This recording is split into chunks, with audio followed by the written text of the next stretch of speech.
let's take a closer look at the forced response, the part of the forced response, x t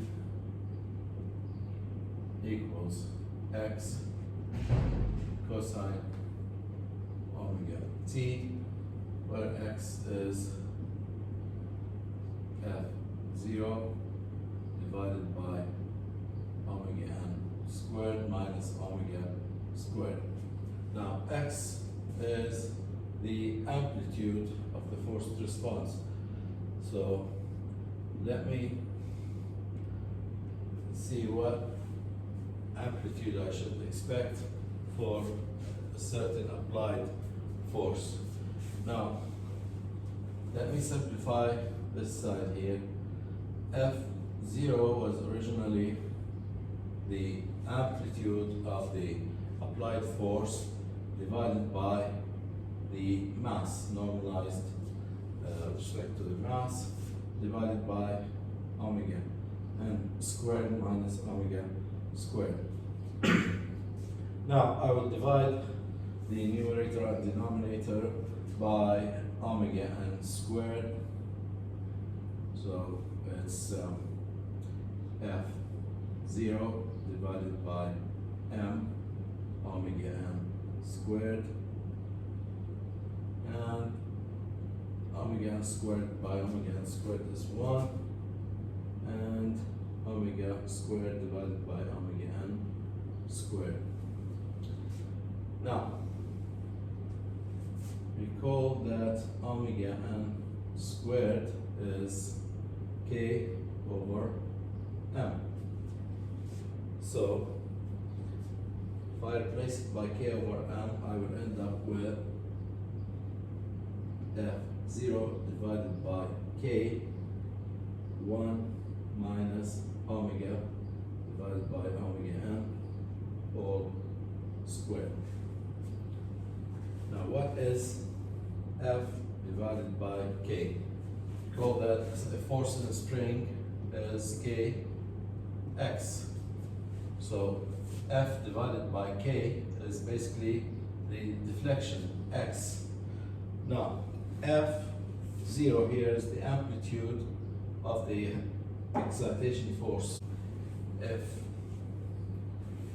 the excitation force is constant, F0, then the deflection here will be a constant deflection, or what we call static deflection.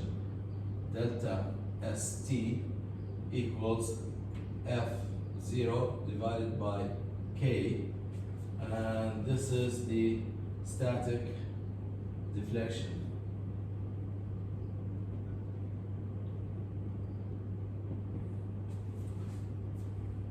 Okay, so basically X becomes the static deflection divided by 1 minus, and let me call this R squared, where R is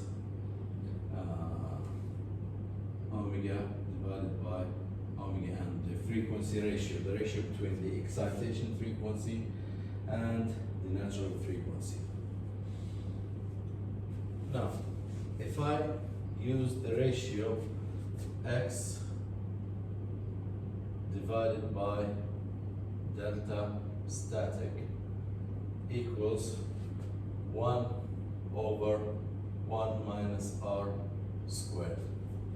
Now this ratio here, X divided by delta static, will tell me what the amplitude of the response be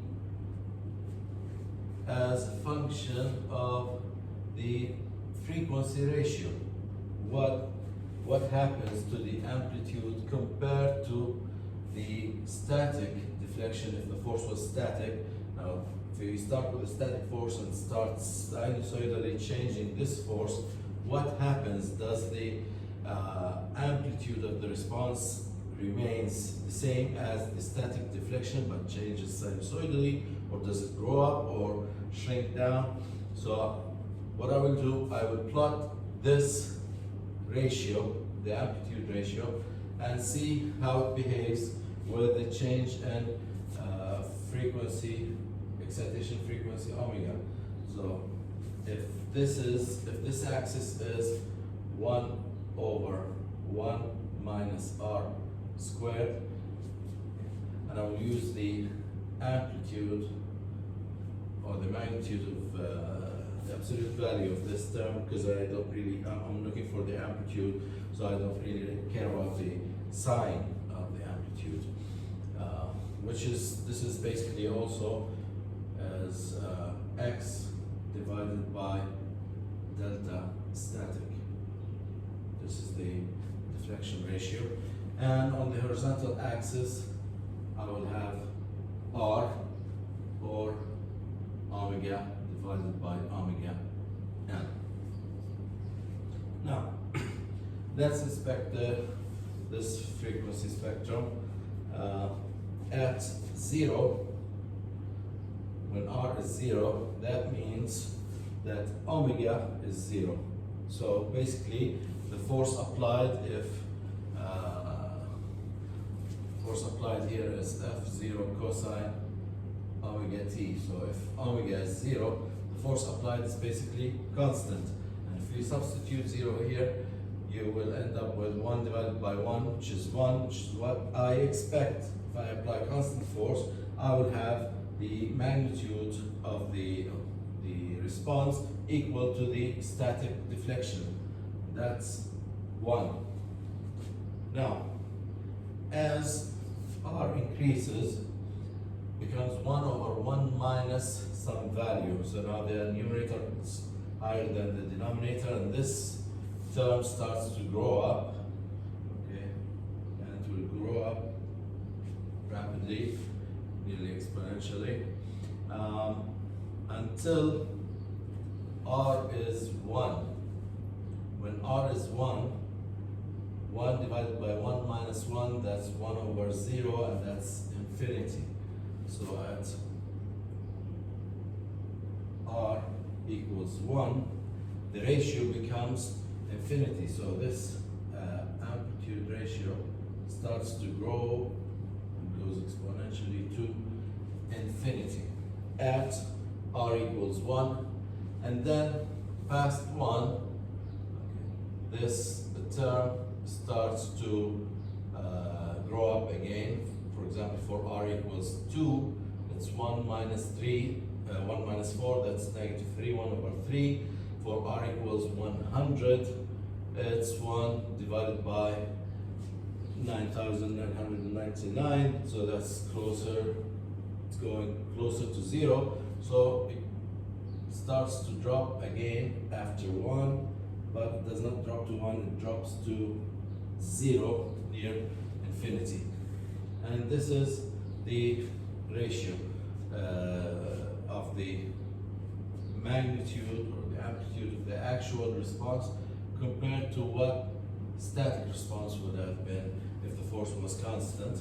Now, this phenomena here at r equals 1, we call this resonance.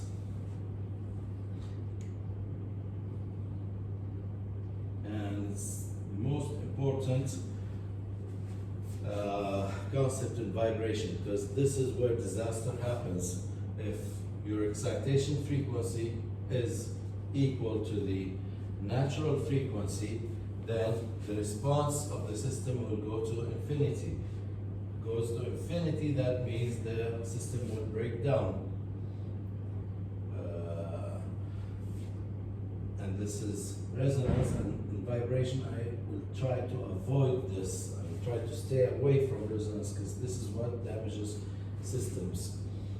So at frequency ratio 1, the amplitude is infinity. And that's for undamped systems. So next, we'll see what happens if we add some damping to the system. Do we still have this resonance issue or not?